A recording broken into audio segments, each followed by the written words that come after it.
오늘 우리에게 주시는 하나님의 말씀은 누가복음 20장 27절부터 40절입니다. 제가 봉독하겠습니다. 부활이 없다고 주장하는 사두개인 중 어떤 이들이 와서 물어 이르되 선생님이여 모세가 우리에게 써주기를 만일 어떤 사람의 형이 아내를 두고 자식이 없어 죽으면 그 동생이 그 아내를 취하여 형을 위하여 상속자를 세울지니라 하였나이다. 그런데 7형제가 있었는데 마지가 아내를 취하였다가 자식이 없어 죽고 그 둘째와 셋째가 그를 취하고 7이 다 그와 같이 자식이 없이 죽고 그 후에 여자도 죽었나이다.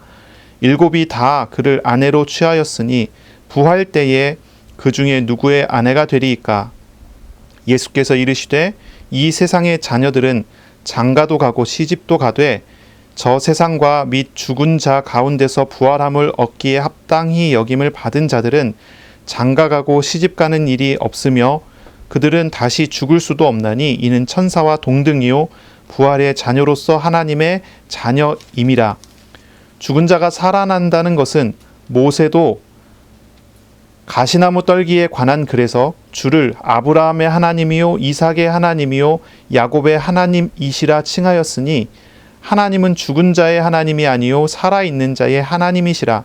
하나님에게는 모든 사람이 살았느니라 하시니 서기관 중 어떤 사람이 말하되 선생님 잘 말씀하셨나이다 하니 그들은 아무것도 감히 더 물을 수 없음이더라. 아멘. 오늘 말씀은 누가복음 20장 27절부터 40절입니다. 부활, 살아있는 자의 하나님이라는 제목으로 우리가 함께 하나님의 말씀을 나누겠습니다. 지난주에 우리가 나누었던 말씀을 기억하실지 모르겠습니다. 사람의 옳음과 하나님의 옳음이 조금 다르다고 했지요. 사람들이 의롭다고 하는 것과 의롭게 생각하는 것과 하나님의 의로움은 뭔가 많이 다릅니다. 이것이 많이 달라요. 우리는 우리의 생각과 우리의 문화와 우리의 어떤 많은 배경을 가지고 옳고 그름을 판단을 합니다. 그런데 이런 옳음, 사람들이 생각하는 이런 옳음의 판단은 하나님 앞에서는 옳지 않다는 그런 내용이 되지요. 왜 옳지 않냐면 방향이 틀렸다는 이야기가 아니고 본질적으로 그 옳음에 대한 정의 자체가 다른 겁니다. 옳음에 대한 정의가 달라요.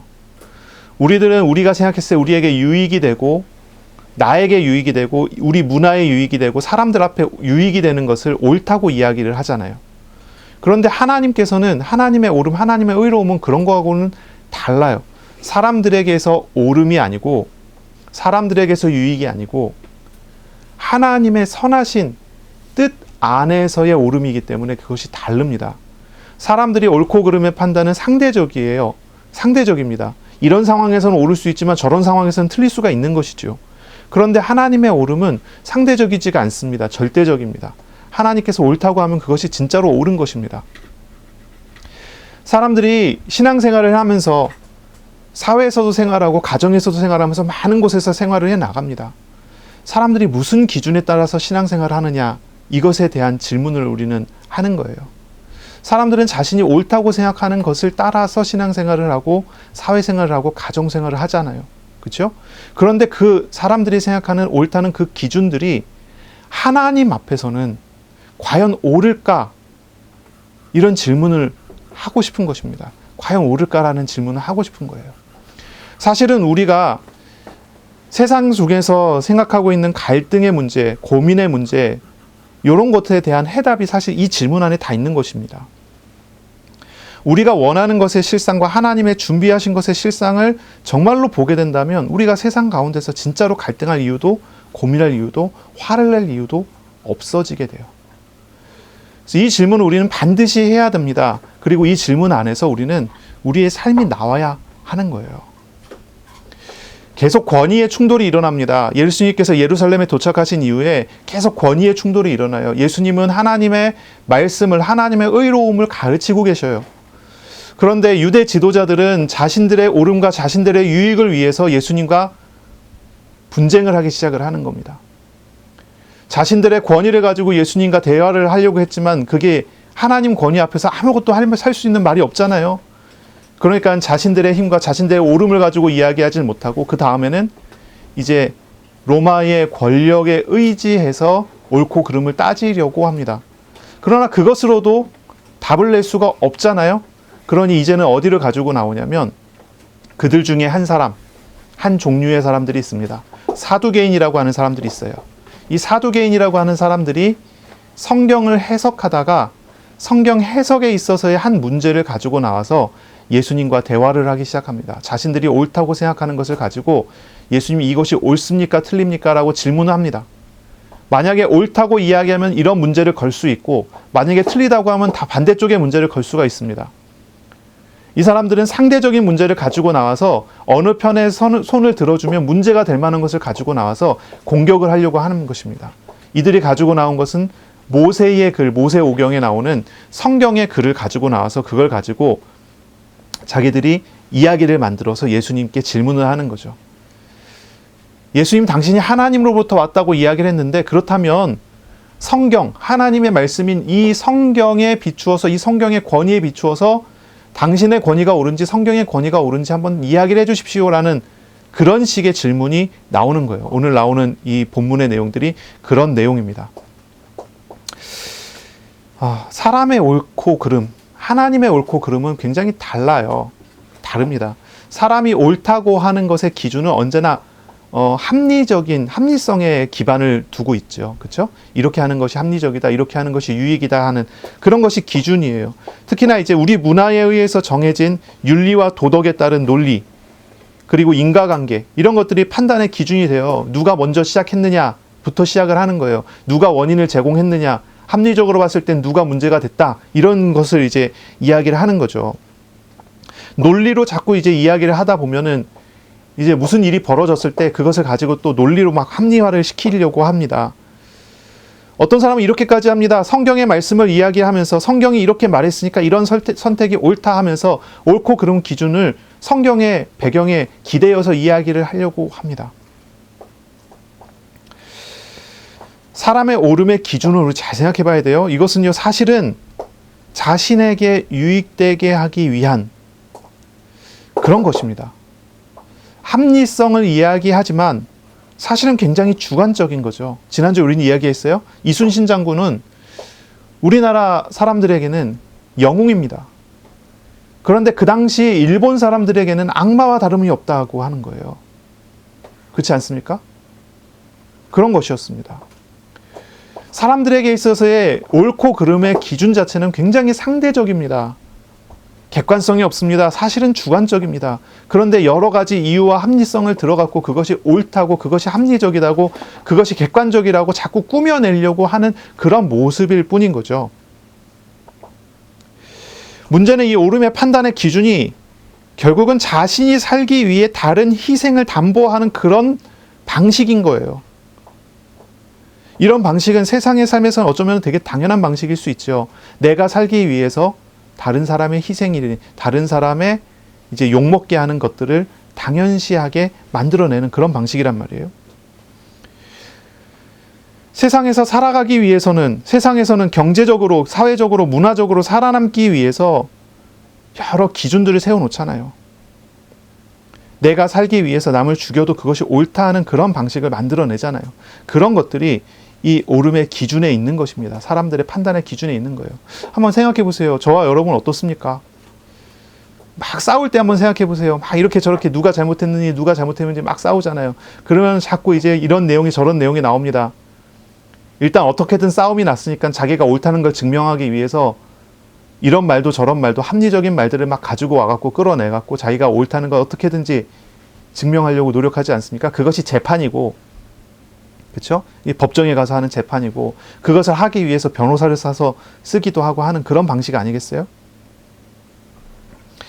이게 이제 사람들의 이렇게 방식이라는 거예요. 내가 유익을 보기 위해서 반대편에 손해를 끼쳐야 살아남을 수 있기 때문에 이제 그런 방식과 그런 내용들을 계속 사용을 하는 거죠. 그런데 이 하나님께서도 그렇게 하실까요? 하나님의 옳음이라는 것은 그런 걸까요? 하나님은 그렇지 않다는 거죠. 예수님의 방식은 이와는 전혀 다른 그런 방식이에요. 싸우지 않습니다. 빼앗으려고 하지 않습니다. 싸우지 않고 빼앗으려고 하지 않아요. 그것의 본질을 드러내고 거기에 하나님께서 섬기고 희생하셔서 유익을 주십니다.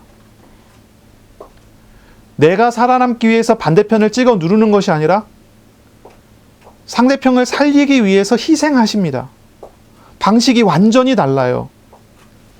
생활의 방식이 다르고 판단의 방식이 달라요. 내가 손해봐도 괜찮다는 것입니다. 왜 그렇습니까? 그것이 하나님의 뜻이고 하나님이 원하시는 바고 하나님은 나를 지키시고 나에게 채워주실 것이니까. 예수님은 하나님의 나라를 선포하시고 하나님의 통치를 드러내셔서 사람들이 눈을 들어 보게 만드십니다. 그러니 예수님께는 싸움이라는 게 있지 않습니다. 예수님은 십자가에 달리실 분입니다. 싸워서 쟁취하는 나라가 아닙니다. 자기가 희생하여 남을 살리는 그런 나라를 세우셔요. 이 하나님의 나라는 세상 나라하고 아주 달라서 하나님의 나라에서는 섬기는 자가 높은 자입니다. 죽이고 빼앗고 장악하는 자가 높은 자가 아니에요. 섬기는 자가 높은 자입니다. 전혀 다른 방식과 전혀 다른 내용을 가지고 오는 것입니다. 우리들이 문제가 일어났을 때 이게 옳다 저게 그르다 그걸 가지고 우리는 자꾸 판단하잖아요. 그렇죠? 이게 옳으냐 저게 옳으냐, 이렇게 해야 되느냐 저렇게 해야 되느냐, 이 갈등을 해결하기 위해서 어떤 선택을 해야 됩니다. 어떻게 선택을 합니까? 싸워야 됩니까? 양보해야 됩니까? 그냥 될 대로 되라 해야 됩니까? 그러나 하나님의 방식은, 하나님의 옳음은 그거하고 달라요. 하나님께 맡기고 하나님과 동행하라. 하나님께 맡기고 하나님과 동행하라는 것입니다. 하나님께서 인도하신다는 것입니다. 이사야서 11장 6절부터 8절을 보시면요, 하나님의 나라에 대한 한 표현이 나옵니다. 하나님의 나라에 대한 한 모습이 나와요. 거기에 보면 이런 내용이 나오죠. 사자와 어린 양이 함께 놉니다. 어린아이가 독사굴에 손을 넣어도 해를 입지 않습니다. 독사가 어린아이를 깨물어 갖고 독을 퍼뜨리고 그렇지 않습니다. 독이 없어요. 어린아이가 독사굴에 손을 넣으면 독사가 어린아이의 팔찌가 돼서 나올지도 모릅니다. 같이 노는 것입니다. 어떤 분의 표현을 제가 가져왔어요. 하나님의 나라가 그렇다고 하는 거예요. 분쟁과 분열과 싸움과 내가 살기 위해서 누군가를 죽이는 그 양육강식의 세계가 아닙니다. 그런데 우리는 자꾸 그렇게 싸워요. 우리는 자꾸 그런 것을 만들어냅니다. 내가 부당한 일을 당한다, 부당한 어떤 대우를 받는다고 하면 견디지 못하죠. 어떻게 해서든지 이걸 해결하기 위해서 어떻게든 싸우려고 하고 투쟁을 하려고 하지 않습니까? 주님의 방식이 다르다는 것입니다. 하나님의 나라가 하나님 나라의 통치가 이루어지는 바로 그곳에서는 초월적이신 하나님의 손길과 개입이 일어나기 때문입니다. 하나님이 하시는 일들이 그 속에서 나타나기 때문입니다. 하나님과 동행하는 사람은 세상적으로 싸우지 않습니다. 세상적으로 싸우지도 않아도 됩니다. 살아남기 위해서 남을 죽이려 하지 않아도 됩니다. 하나님의 도움을 받아 하나님의 도움 안에서 살아남는 사람으로 살아가는 그런 사람이 됩니다. 창세기 26장에 보면 이삭이라는 사람이 나오죠. 이삭이라는 사람이 가뭄이 든 땅에서 기도하다가 하나님께서 땅을 파라고 그래갖고 땅을 팠더니 물이 나왔습니다. 가뭄이 들어서 먹을 물이 없고 농사질 물이 없는데 물이 나왔단 말이에요. 이거는 생명과 같습니다. 그렇죠? 하나님께서 주신 응답이고 은혜였습니다. 이삭이 그것을 가지고 물을 길러서 농사도 짓고 하려고 하니까 다 가뭄이 들어서 다 죽게 되는 상황이니까 바로 옆에 있는 그랄 지방 목자들이라고 그래요. 그랄 지방에 사는 부족이 온 것입니다. 이제 이 사람들 입장에서는요, 세상적인 싸움을 거는 거죠. 그 물이 있어야 우리가 살 수 있으니까 싸우자는 것입니다. 전쟁을 하자는 거예요. 분쟁이 일어났어요. 그걸 우리에게 내놓을래 아니면 전쟁할래 이렇게 된 상황인 거죠. 어떻게 하시겠습니까?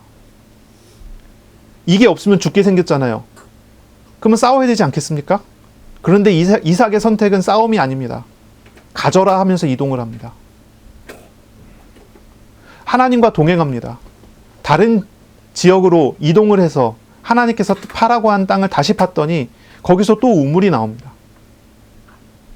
그걸 보고 옆에 있는 그랄 지방 목자들이 다시 싸움을 겁니다. 이렇게 해서 양보하고 또 양보하고 또 양보했단 말이에요. 나중에는요, 이제 예전 성경에는 샘의 근원을 얻었다는 표현이 나와요. 샘의 근원을 얻습니다. 넓은 지경에 가서 우물을 팠는데 많은 물이 나와요. 바로 그때 가뭄이 든 그 땅에서 100배의 축복을 받습니다. 100배의 결실을 맺습니다. 1년 먹을 양식을 농사를 줬다면 100년 먹을 게 나왔다는 거예요. 그때 됐을 때는 이제 그랄 지방 목자들이 이제 이삭에게 찾아와서 뭐라고 얘기하냐면 이렇게 얘기합니다. 우리가 보니까 하나님이 너희와 함께하는 걸 봤다. 우리를 위해서 하나님께 기도해달라. 우리가 당신들한테 손해를 많이 끼쳤는데 하나님께서 우리를 치시지 않도록, 이런 식으로 얘기를 하면서 화친을 맺어요. 싸움이 다르지 않습니까? 오름의 기준이 다르지 않습니까? 우리가 세상에서 살아가면서 만나게 되는 많은 갈등이 있잖아요. 몸이 아프기도 하고요. 사람 때문에 시험 들기도 하고요. 일 때문에 시험 들고요. 이런 이유 저런 이유로 많이 싸웁니다. 그 싸움의 이유는 사실은 간단해요. 내가 옳다고 생각하는 것을 주장하기 때문입니다. 내가 옳다고 생각하는 것을 적극적이든지 소극적이든지 그것을 끌어안고 있기 때문입니다. 이거 사실 문제 해결하는 거 신앙인에게는 어떤 면은 되게 간단한 답입니다. 하나님께 맡기고 하나님의 옳음을 의지하고 하나님 인도받으면 돼요. 하나님 하라고 하시는 그 길을 따라가면 돼요. 그러면 그 안에서 하나님께서 만들어주시는 게 있지 않겠습니까? 하나님께서 이끌어 가시는 게 있지 않겠습니까? 먹을 게 없습니다. 마실 물이 없습니다. 죽게 생겼습니다. 하나님 어떻게 합니까? 답이 안 보입니다. 그럼 어떻게 하겠습니까? 옆에 가갖고 이웃 것을 빼앗아 와야 되겠습니까? 신앙인은 그런 사람이 아니에요. 하나님 앞에 무릎 꿇어요. 하나님의 뜻이 무엇입니까? 하나님께 순종해요. 하나님이 원하시는 것을 따라가겠습니다. 하나님의 통치를 따라가겠습니다 하는 거예요. 그러니까요, 사람의 오름과 하나님의 오름은요, 질적으로 완전히 달라요. 이건 다른 것입니다. 방향이 다르다는 얘기가 방향이 맞고 틀리고의 이야기가 아니란 말이에요. 그 본질이 다르단 말이에요. 이것을 바꿔야 되는 것이죠. 사람들이 자꾸 이야기하는 사람들의 옳다고 하는 것들은 현실적입니다. 현실적이지만은 실상을 보지는 못하는 것입니다. 하나님을 보지 못하고요, 영적인 걸 보지 못합니다.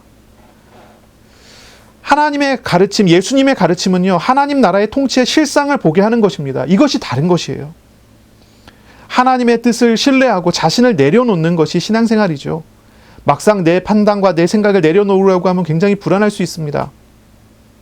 그러나 하나님을 신뢰하고 하나님의 말씀에 순종하면 그 안에서 참된 해답, 참된 평안을 얻고 누리게 되는 것은 당연한 것입니다.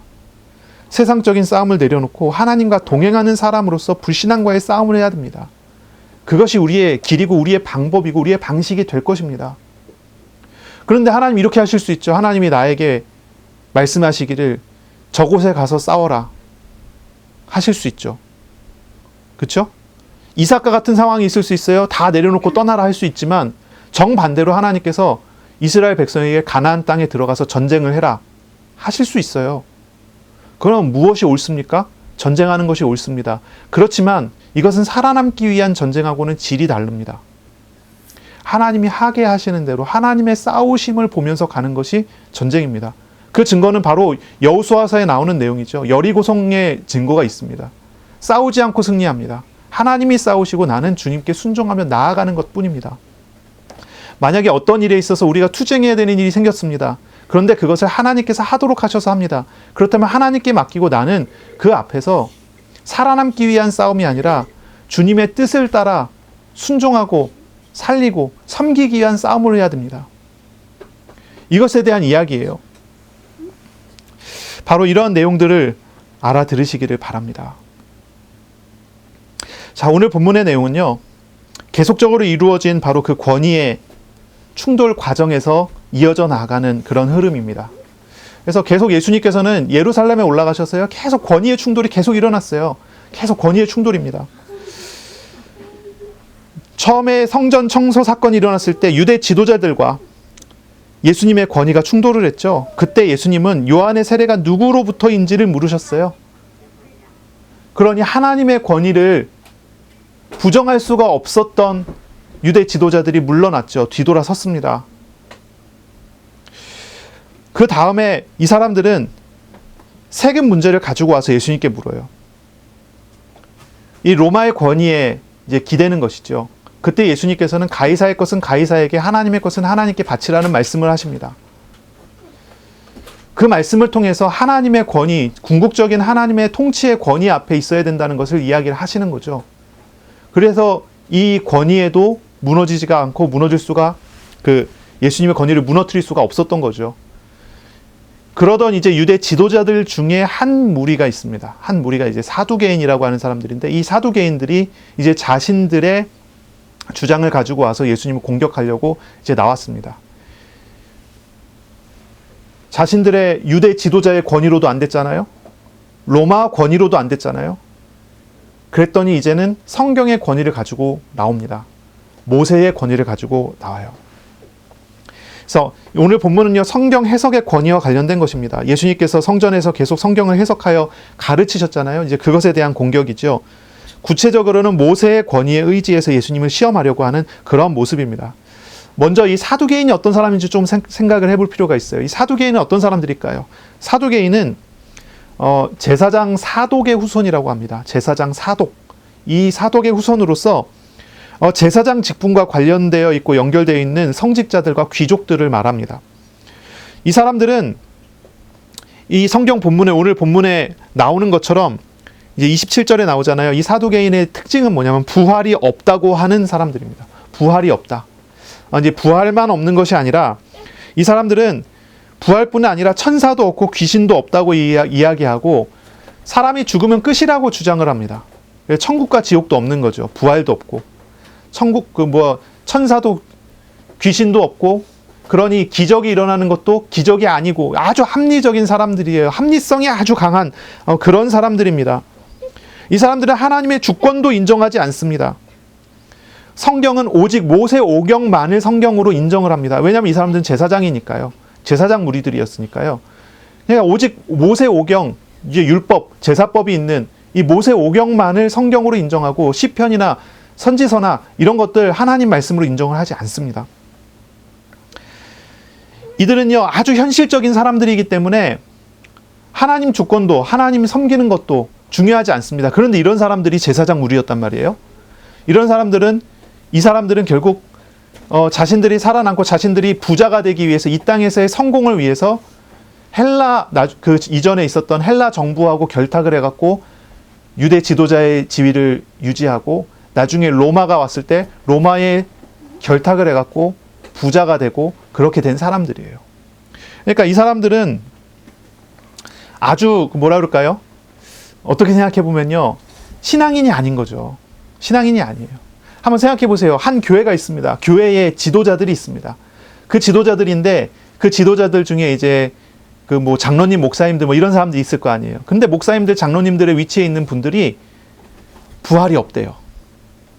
천국도 지옥도 없대요. 그리고 천사도 귀신도 없대요. 영적인 거 없대요. 하나님의 주권도 인정하지 않아요. 오로지 뭐만 생각하냐면 자신들의 배를 불릴 것만 생각해요. 그래서 교회를 움직이고 교회를 운행하는 모든 것들, 교회에서 이루어지는 행사와 예배와 모든 것들을 자신들의 유익을 위해서 사용하는 도구가 돼버려요. 그 교회가 정상적인 교회겠어요? 이 사두개인들이 바로 그런 사람들이고, 그렇게 유대인들을 이끌고 가는 지도자들인 거예요. 이 사람들이 가지고 나온 논리는 부활에 대한 질문이었어요. 물론 이제 이 사두개인들 일부를 제외한 나머지 대다수의 유대인들은 사실 이제 부활도 믿고 천사와 귀신이라는 존재도 믿고 이렇게 믿었다고 합니다. 이제 기록에 보니까 그래요. 특히나 이제 이들의 이제 정반대 위치에 있는 사람들이 바리새인들인데, 이 바리새인들은 사상, 믿음, 삶의 방식 모든 것들에 있어서 사두개인과 정반대 쪽에 있는 그런 부류의 사람들이죠. 하지만 이 사람들이 예수님을 공격할 때는 연합했습니다.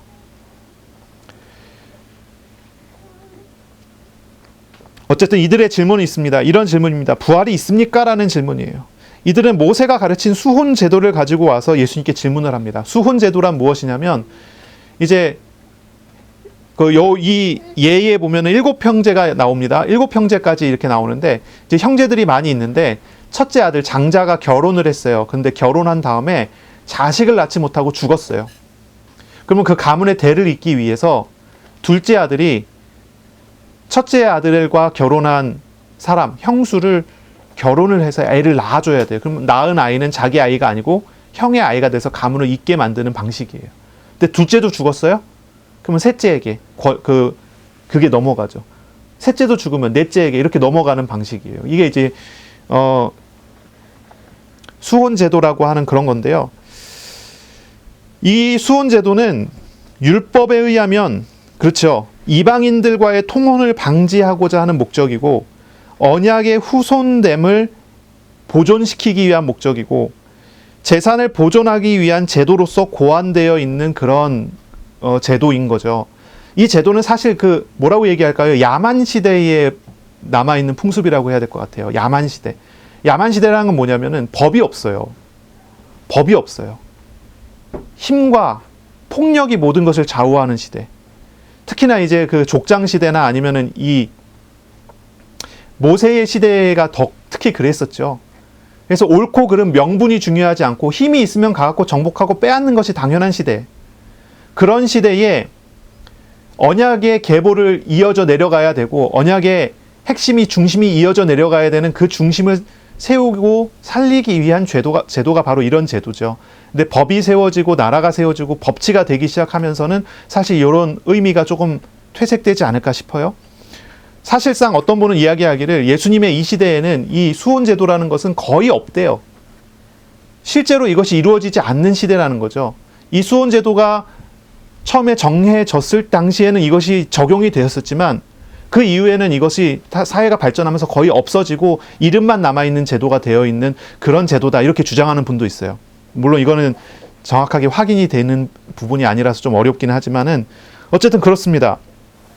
바로 이런 수혼제도는 이 이스라엘만 있는 게 아니고요. 그 당시에 이스라엘이 있었던 그 지역 전체가 가지고 있는 풍습이에요.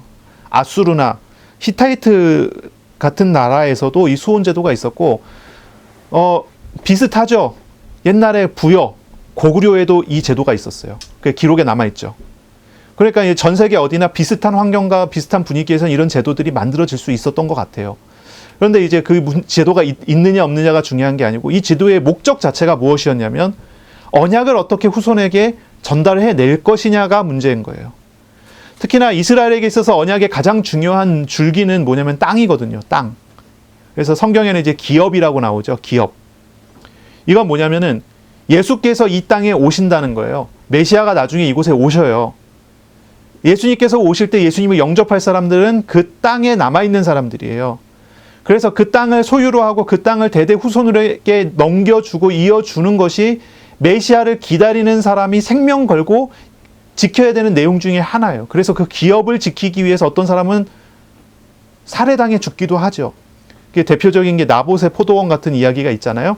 그건 뭐냐면은 이스라엘의 왕이 포도원이 너무 좋아서 달라고 하잖아요. 다른 더 좋은 땅, 더 넓은 땅, 더 좋은 포도원을 줄 테니까 이 포도원을 나에게 달라. 근데 이것은 하나님이 우리 가문에 주신 기업이기 때문에 줄 수 없습니다 해서 다 죽어요. 생명을 걸고라도 지켜야 되는 것이 기업이고 그 생명을 걸고라도 지키기 위한 메시아를 영접하기 위해서 지켜야 했던 바로 그것을 위해서 이 수혼제도라는 것이 그 가문에 계속적으로 이어져 내려가는 언약 계보의 내용이 하나가 되어 있었던 거죠. 그러니까 좀 내용이 설명이 좀 길었지만 바로 이런 풍습이에요. 그런데 사실상 이런 것은 이 제도는 적용되기가 쉽지가 않았고 적용 잘 되지 않았죠. 특히나 이 사두개인이 가지고 나온 이 이야기는 창작물입니다. 꾸며낸 이야기예요. 이런 이야기는 실제로 있지 않는 이야기예요. 7 형제가 다 죽었다고 그랬어요. 아이를 보지 못하고. 그리고 다 죽어서 그 형수도 죽었을 때 자, 나중에 부활이 일어나면 이 여자는 7 형제 중에 누구의 아내입니까? 이런 질문이에요. 그 당시 이제 랍비의 기록들을 보면요. 이런 내용들이 있거든요. 만약에 첫째하고 결혼했는데 첫째가 죽었어요? 둘째하고 결혼했는데 둘째도 죽었어요? 셋째가 결혼했는데 셋째가 죽었어요? 그러면 이 정도면 그 여자가 남편들을 다 죽인 거다. 이렇게 인정해서 그 여자를 살인범으로 취급을 한단 말이에요.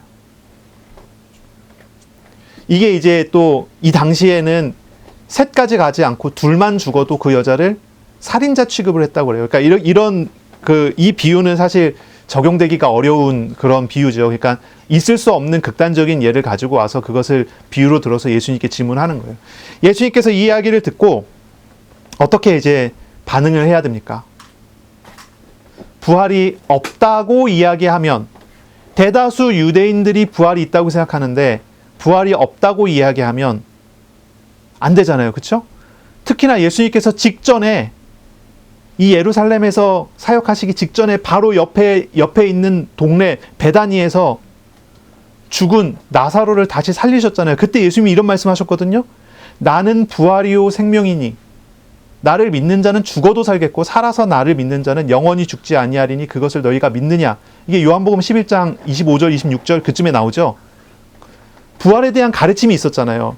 근데 이 질문을 듣고 부활이 없다고 이야기하면, 그 논리 때문에 없다고 대답을 한다면 예수님 하신 말씀이 틀리게 되니까 사람들의 그 비호와 사람들이 이제 도와주는 어떤 그런 것을 받지 못하게 될 것이고, 만약에 부활이 있다라고 대답을 하려면 바로 이들이 질문한 이 질문에 대한 대답을 해야 되는데 이 질문은 참 난해한 질문이고 대답하기 쉽지가 않단 말이에요. 그러니까 이런 걸 가지고 와서 예수님의 권위에 대한 도전을 이 사람들이 했던 거죠. 하지만 예수님께서는 뭐라고 대답하십니까? 너희들이 옳고 그름에 대한 이것이 옳다 저것이 옳다 손을 들어주지 않아요. 예수님 뭘 말하시냐면 하나님 앞에서 하나님의 나라의 상태에 대해서, 하나님 나라의 부활이 무엇인지를 가르치세요. 이 권위의 충돌이 일어날 때마다 우리는 이것을 이제 자세히 봐야 되거든요.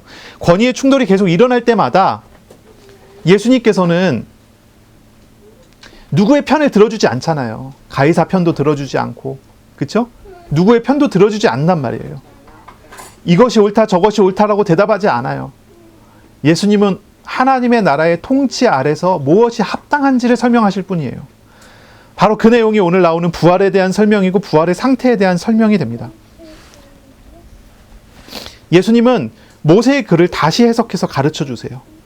사두개인들이 의지하는 바로 그 모세의 권위를 가지고 모세를 오해했다는 것을 설명하세요. 이 똑같은 본문에 이제 마태복음 22장 29절에 이 똑같은 본문이거든요. 거긴 예수님 이런 얘기를 하세요. 사두개인들에게. 너희가 성경도 하나님의 능력도 알지 못해 오해한 것이다 하면서 이제 설명을 하세요. 이제 그 본문 그 구절이 이제 누가복음에 빠졌는데, 이렇게 이야기하면서 뭘 이야기하냐면 이제 모세의 글에 나오는, 모세가 이야기하는 하나님은 아브라함의 하나님이고 이삭의 하나님이고 야곱의 하나님이다라고 하는 그 내용을 가지고 이야기를 하십니다. 아브라함은 죽었잖아요. 야곱도 죽었고 이삭도 죽었습니다. 다 죽었어요.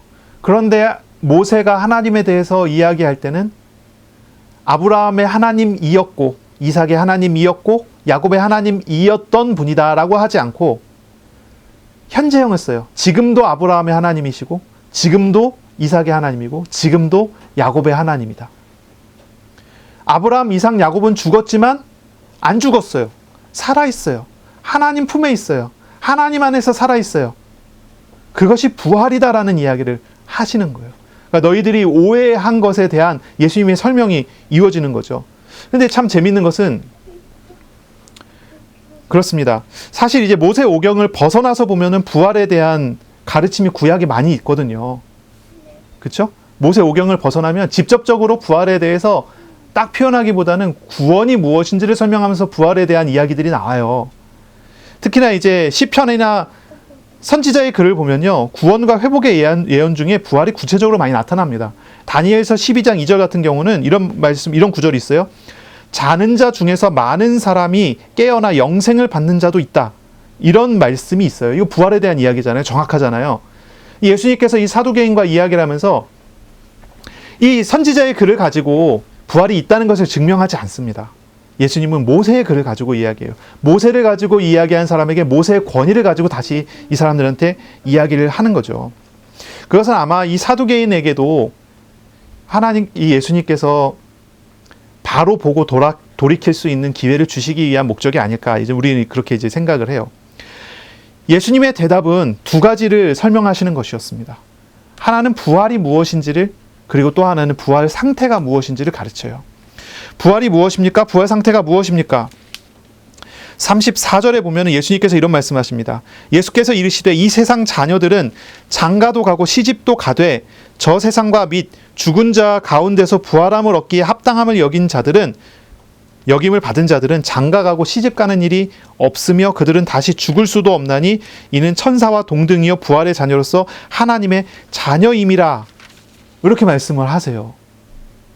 그러니까 부활 상태는 이 세상에서 살아가는 삶의 상태하고는 다르다는 거예요. 달라요.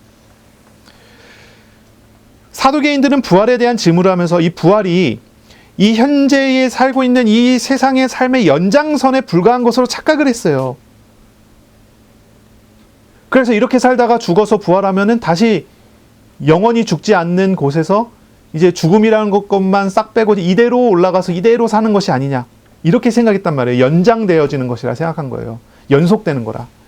그런데 예수님은 부활은 단순히 죽었다가 살아나는 것 정도가 아니라는 걸 가르치세요. 다시 죽지 않기 때문에, 다시 죽지 않는 것이고 이전과는 전혀 다른, 완전히 다른 부활체로의 변화가 일어나는 것이라고 이야기를 해요. 천사와 동등이요라는 표현을 쓰세요. 천사는 남자 여자가 없죠. 그렇죠? 사람이 이 땅에 살다가 죽어서 천국 가요? 거기에 남자 여자가 있어요? 어린아이가 있고 노인이 있습니까? 죽음을 가까이 보고 있는 사람이 있습니까? 거긴 죽음이 없어요.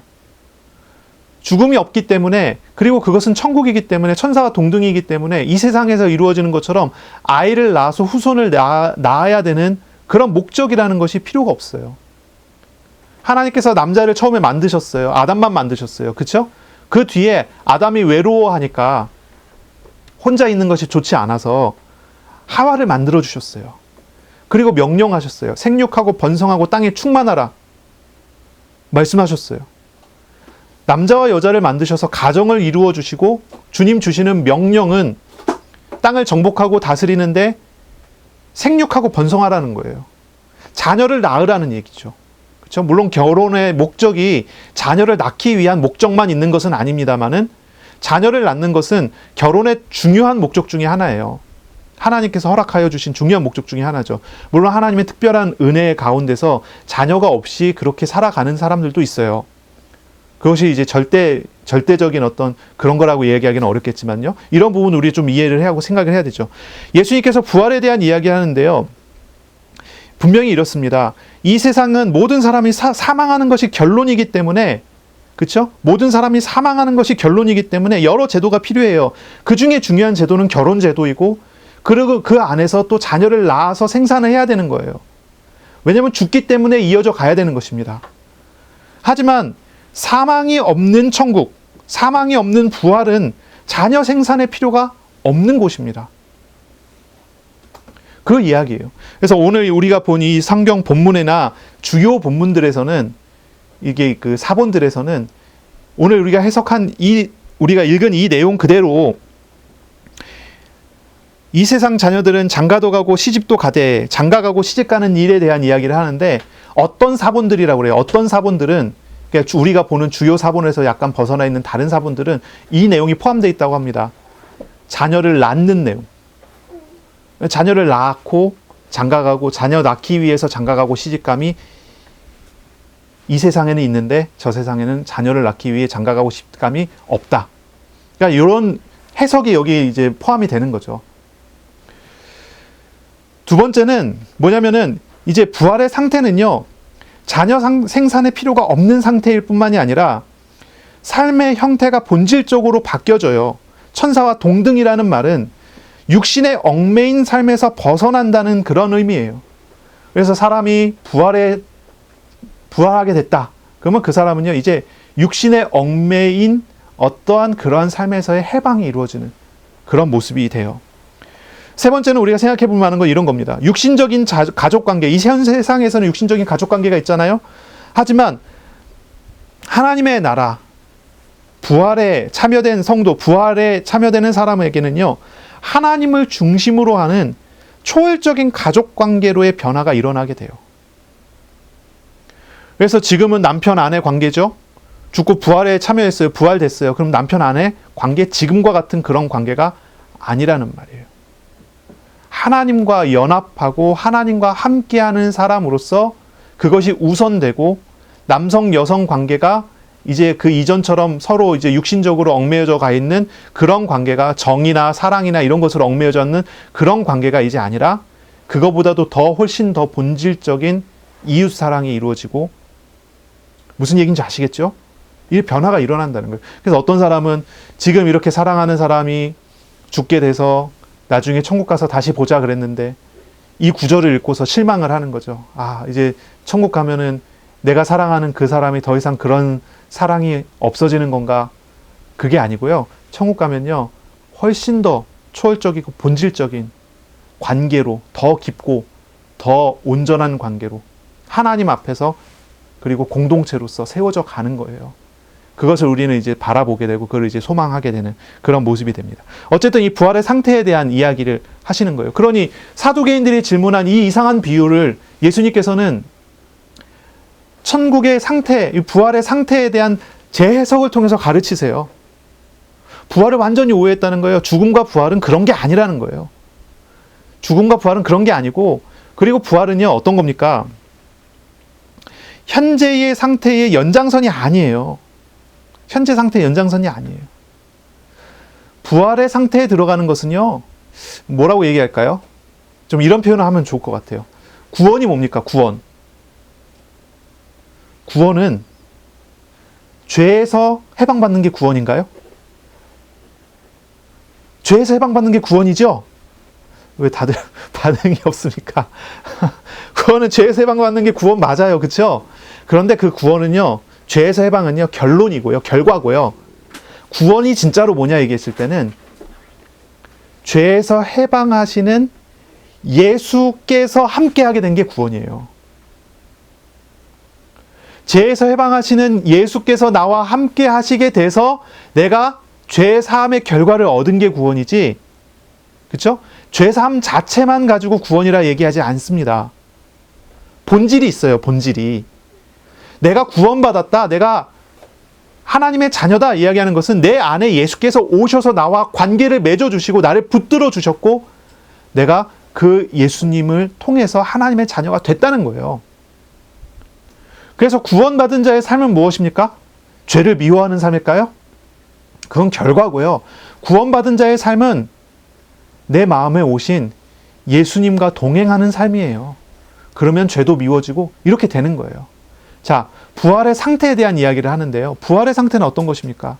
부활은 무엇입니까? 부활은 죽었다가 단순히 살아나는 것입니까? 이게 중요해요. 아, 이 땅에서의 가족 관계가 저 땅에, 저 세상에 가면은 그 가족 관계가 그 가족 관계가 아니래요. 근데 그거보다 훨씬 더 중요한 단어가 있는데 뭐냐면은 부활에 참여되는 사람은요, 예수님과 연합하여 하나님 앞에서 참된 초월적인 참된 가족 관계가 형성이 되고 이루어진다는 거예요. 이게 훨씬 더 중요한 내용이거든요. 단순히 살아나는 것이 아니라 예수님 같아져요. 예수님의 부활체 같은 그런 모습을 가져요. 하나님의 자녀로서 하나님의 나라에서 우리는 하나님과 함께 살아가야 돼요. 함께 살아가게 돼요. 우리가 예수님이 하나님의 아들인데 우리 대신해서 십자가에 죽으시고 부활하심으로 우리를 하나님의 양자 삼게 하셨잖아요. 그 관계가 온전히 이루어지고 온전히 회복되는 것이 바로 그 부활의 현장이고 현실이 되는 거죠. 그럼 우리가요, 이 부활을 생각하고 부활체를 생각하고 그 미래를 생각할 때는 무엇을 생각하고 어디로 나아가야 됩니까? 하나님과 함께하는 것이 어떤 것인가? 하나님과 함께 살아가는 것이 어떤 것인가? 그걸 생각하는 거죠. 우리가 현재를 생각하면서 현재의 연장선인 천국을 바라보는 것은 성경을 오해한 거예요. 하나님의 능력을 오해한 거예요. 하나님께서 우리들에게 주시고자 하는 것은 단순히 현재의 연장이 아니라요, 낮은 우리를 드높여 하나님의 자녀가 되게 하고,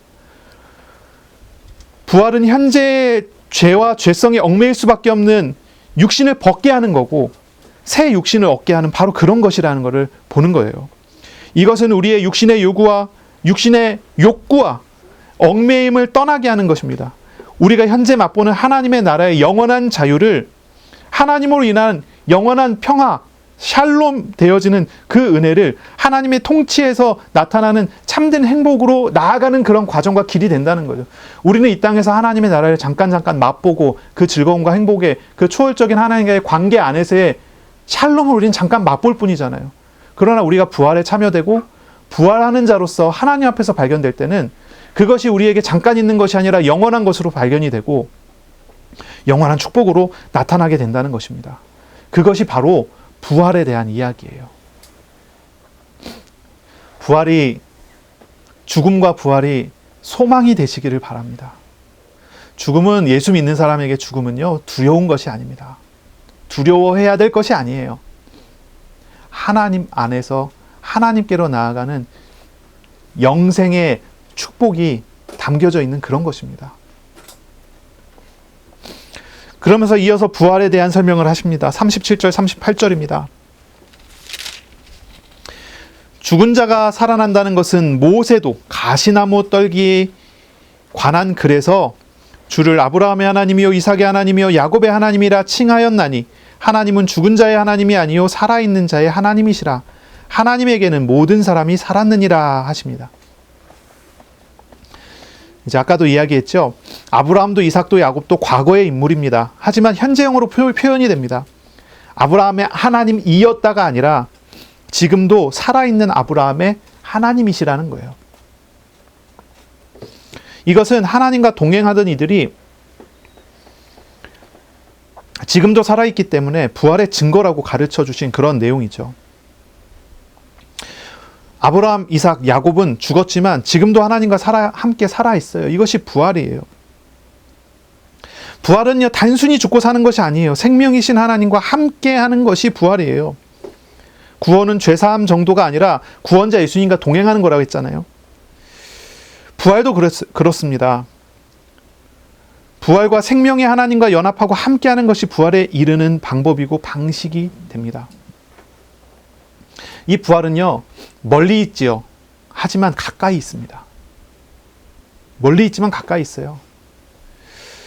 이 부활에 대한 예수님의 표현을 읽고서 사람들은 이렇게 표현합니다. 굉장히 종말론적인 가르침이다. 이렇게 표현합니다. 종말론적인 가르침이에요. 그건 뭐냐면 이 부활이 예수님의 가르침 안에서는요, 이미 우리에게 와 있음을 이야기하는 거예요. 그리고 우리는 그곳을 향해서 또 가고 있는 것입니다. 부활이 단지 우리가 죽고 나서 얻게 되는 것이 아니라는 말이에요. 지금 부활이신 하나님과 함께 하는 것이 그 부활을 누리는 과정이 되고요. 부활의 완성은 우리가 죽고 난 다음에 되겠죠. 그러나 예수님께서 중간에 재림에 오신다면 죽지 않고도 부활에 참여되는 사람이 분명히 있게 되겠죠. 그래서 이것을 우리는 보는 것입니다.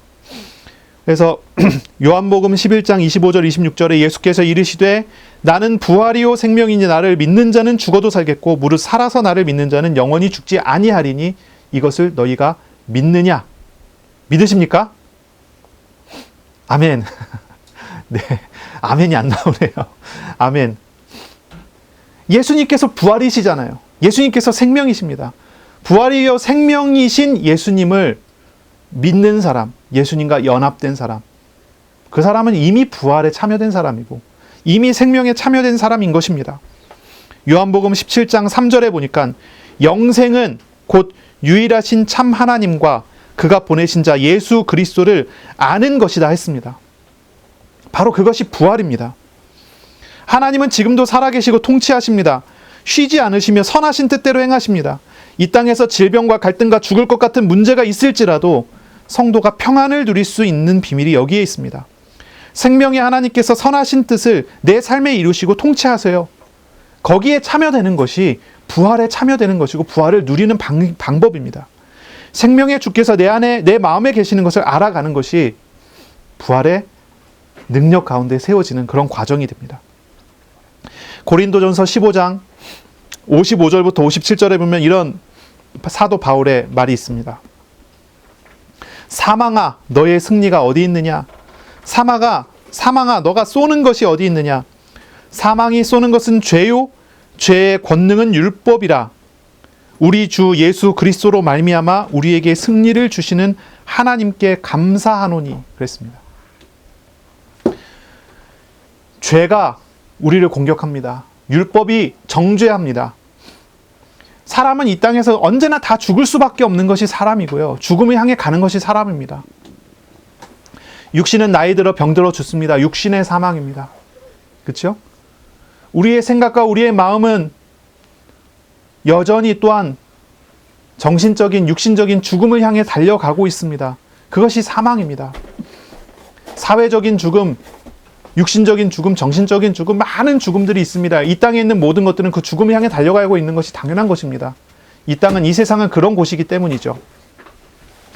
그러나 사망이 쏘는 것이 있고 죄로 인해서 사람들에게 죽음을 가져다 주는 것들이 있지만 바로 이 예수와 함께하는 사람은 어떤 사람입니까? 바로 이 예수와 함께하는 사람은 바로 그 죽음에서 해방된 사람이라는 거예요. 우리가 아직 죽지는 않았지만 부활이고 생명이신 예수님과 함께할 때 죽음과 죄와 형벌의 두려움에서 해방된 사람이 되는 것입니다. 주님과 동행하며 실상을 보세요. 하나님의 함께하심을 경험하세요. 죽음에서 이긴 자의 삶을 당연히 살아가게 되지 않겠습니까? 광야에 살아가던 이스라엘 한번 생각해 보세요. 광야에 살아가던 이스라엘 어떻게 살아갑니까? 그들은 눈에 보이는 것이 다 죽음이었습니다. 눈에 보이는 것이 다 고난이었습니다. 눈에 보이는 것이 다 어려움이잖아요. 하나님은 이스라엘을 광야로 데려갔어요. 그건 죽음의 땅입니다. 죽음의 땅이에요. 거긴 사람이 살 수가 없어서 광야예요. 길이 없어서 광야라고 부르기도 합니다. 물이 없어서 사막이라고 부르기도 합니다. 그것은 죽음의 땅이에요. 사람이 살 수가 없고 사람은 날 수가 없는 그런 곳입니다. 낮에는 뜨겁고 밤에는 추워요. 건조합니다. 물이 나오지 않습니다. 먹을 것을 구할 수가 없습니다. 농사가 되는 곳도 아닙니다. 근데 하나님께서 이스라엘을 거기로 데려가세요. 그곳에서 하나님께서 함께 하세요. 물이 없어서 물이 떨어져서 죽게 됐을 때 하나님께서 생수를 주십니다. 바위를 쳐서 거기서 생수를 주십니다. 그 생수가 무엇입니까? 예수께서 가르쳐 주시잖아요. 예수께서 수가선 여인에게 가르쳐 주십니다. 물을 한 잔 달라 얘기하세요. 수가성 여인이 얘기합니다. 당신은 유대인인데 왜 나한테 물을 달라고 하십니까? 예수님께서 이야기하시잖아요. 너가 주는 물을 마시면, 이 물을, 우물의 물을 마시면 다시 목마르지만 내가 주는 물을 마시면 영원히 목마르지 않은 생수가 된대요. 그게 광야에서 주셨던 그 생수예요. 그렇지 않습니까? 영원히 목마르지 않는 생수, 생명을 주신다는 얘기를 하시죠. 광야에서 예수님은 만나를 주셨습니다. 만나를 먹이셨어요. 아무것도 먹을 수 없는 곳에서 먹을 것이 나왔어요. 죽음의 현장에서 생명의 하나님을 이스라엘은 경험합니다. 예수님께서 오병이어를 가지고 이스라엘 사람들에게 먹이십니다. 그걸 가지고, 오병이어를 가지고 만나를 설명하세요. 생명의 양식이 무엇인지를 이야기하세요. 생명의 양식이 무엇입니까? 영생하도록 하는 양식입니다. 영생하도록 하는 양식이에요. 죽음의 땅에서 영생을 가르치세요. 죽음의 땅에서 영원한 생수를 가르치세요. 생수를 통해서 성령의 역사를, 성령의 사역을 보이세요. 광야의 이스라엘은 그랬습니다. 생명이신 하나님을 40년을 경험하게 만듭니다. 이들은 아직 죽지 않았습니다. 그러나 부활을 경험하는 것입니다. 거기에서 생명을 경험하는 거예요. 예수님의 공생의 사역이 이루어졌잖아요. 예수님의 공생의 사역 때 어떻습니까? 예수님은 여러 사람들을 만났습니다. 질병에 걸려서 죽은 것과 다름없는 사람들, 사회적인 죽음을 선포한 이방인들과 나병 환자들과 귀신 들린 사람들과, 어떻습니까? 예수님 만난 사람들이요. 죄인이라 취급받아 죽은 자와 다름없이 취급받는 세리들, 죄인들, 이런 사람들이 예수님을 만나줬어요. 예수님께서 만나셨어요. 그런 사람을. 그런 사람에게 뭘 주십니까? 그런 사람에게 생명이 무엇인지를 보이세요. 나타내셨습니다. 질병은 사람을 죽게 합니다. 생명의 주님과 함께하니 영생을 보게 합니다. 단순한 질병의 치료가 아니란 말이에요. 단순한 질병의 치료가 아니에요. 병은 곧 다시 걸릴 수 있습니다. 하지만 그때 예수 그리스도를 영접하여 믿은 사람들은요, 단순한 질병의 치료가 아니라 영원한 생명을 그 안에서 경험하게 되고 그 안에서 체험하게 되는 거죠. 우리의 삶이 어떻습니까? 우리의 삶이 어때야 됩니까? 우리는 생각해 보셔야 돼요. 우리는 찾아보셔야 돼요. 나는 과연 어떤 사람입니까? 죽음이 가득한 이 세상 속에서 생명의 예수를 경험하면서 살아가고 있습니까? 예수께서 말씀하셨어요. 부활이 무엇인지를 이야기하셨어요. 하나님은 죽은 자의 하나님이 아니요 살아있는 자의 하나님이시라. 하나님에게는 모든 사람이 살았느니라 말씀하세요. 살아있는 자의 하나님. 우리를 살리신 분이, 우리를 살아있다라고 선포하시는 분이 바로 나의 하나님이 되셔서 나에게 생명, 살아있음을 확인시켜 주셔요. 그것을 경험해 가는 거예요. 때로는 우리가 우리의 육신의 연약함을 바라보고 절망하게 되지 않습니까? 때로는 내가 살아가는 나의 삶을 바라보고 어려운 환경 속에서, 어려운 상황 속에서 피할 길을 찾지 못하고 그 안에서 절망하고 있지 않습니까? 죽음과 같은 바로 그러한 모습입니다. 그러나 거기에서 우리를 살게 하시는 분, 우리의 생명이고 부활이 되신 예수님을 보시기를 바랍니다. 하나님은 우리를 살게 하시고 살아있는 자의 하나님으로서 우리와 함께 하시는 줄로 믿습니다. 하나님께서는 예수와 연합한 우리를 부활에 참여한 사람이라 라고 하십니다. 우리를 살아있다고 하십니다. 그렇다면 우리는 이제 살아있는 사람답게 그 삶을 살아가야 되겠죠. 그러니 우리는 날마다 어떻게 해야 되겠습니까? 우리 안에 생명으로 계신 하나님을 경험하면서, 찾으면서 주님과 교제하면서 살아가야 되지 않을까요? 그런 삶을 사시기 바랍니다. 가장 절망 속에 있을 때 하나님께서 유일한 소망이고 생명이고 빛 되심을 우리에게 드러내시고 나타내시는 것입니다. 하나님의 나라를 맛보고 살아가시기 바랍니다. 하나님의 다스림에 순종하고 살아가시기를 바랍니다. 살아남으려고 싸우는 그런 삶이 아니라, 그렇죠? 내가 살아남기 위해서 싸워야 되는 그런 싸움이 아니라 하나님의 생명, 하나님의 살아계심을 의지하여 주님과 동행하는 그런 삶을 사시길 바랍니다. 지금도 일하시는 주님과 동행하면서 하나님을 섬기시고요, 이웃을 섬기는 그런 삶을 살아가셔요. 죽음을 초월하는 비밀을 누리시기 바랍니다. 예수 생명을 누리고 부활과 생명의 예수님과 동행하면서 현재의 모든 얽매임과 육신에서의 초월을 맛보는 그런 한 주간이 되시기를 바랍니다. 아멘. 예수님의 생명을 의지하며 사망의 얽매임에서의 자유를 누리시기를 바랍니다. 어떻게 하면 될까요? 구체적으로요. 인격적이고 선하신 하나님께 나 자신의 마음과 생각을 돌이켜 나아가는 것입니다. 이걸 회개라고 합니다. 내가 가지고 있는 죄와 우상을 하나님 앞에 다 고백하고 주님 앞에 서시기를 바랍니다. 나의 생각과 나의 판단과 나의 결정에서 돌이켜 하나님의 뜻을 따르는, 그렇게 하나님께로 돌아서요. 우리 안에 있는 것이 죽음의 것이고 내 안에 있는 것이 사망이라는 것을 인정하고 내려놓는 것입니다. 그리고 주님을 찾아가는 것이죠. 그렇게 하시기를 바랍니다. 그러면서 이제는 하나님의 말씀을 정말로 묵상하는 한 주가 되셔요. 말씀하시는 하나님을 찾고 구하고 하나님의 뜻에 순종하는 것입니다. 하나님의 뜻이 옳다는 것을 인정하고 따르는 그런 실천을 하는 것입니다. 또한 기도를 실천하시길 바랍니다. 부활과 생명의 주님과 날마다 교제하세요. 주님의 생명이 주님의 부활이 나의 삶에 누려지기 시작하고 나타나게 될 것입니다. 또한 기능과 직업에 있어서도 매일 하나님 앞에 서세요. 하나님 앞에 최선을 다하시길 바랍니다.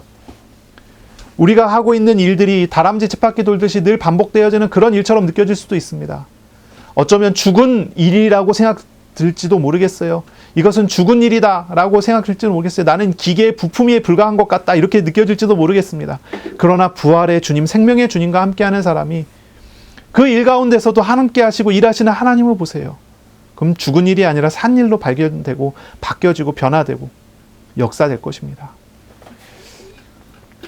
전도 대상자를 위해서 기도하시기 바랍니다. 복음의 증인되는 한 주간 되시기를 예수님의 이름으로 축원합니다. 아멘. 기도하겠습니다. 하나님 감사합니다. 오늘도 우리에게 말씀하시고 우리에게 일하고 계시니 감사합니다. 주님, 이번 한 주간 우리 성도들이 자신의 생각과 자신의 옳음과 자신의 판단 기준을 하나님 앞에 내려놓고 주님을 찾고 주님을 의지하는 그런 한 주간 될 수 있도록 복 내려 주시기를 소원합니다. 고민이 있습니까? 갈등이 있습니까? 문제가 있습니까? 시험이 있습니까? 몸이 아픕니까? 주님, 주님의 뜻을 발견하고 주님과 동행할 때 주님의 위로를 받게 하여 주옵소서. 주님의 축복을 누리게 하여 주옵소서.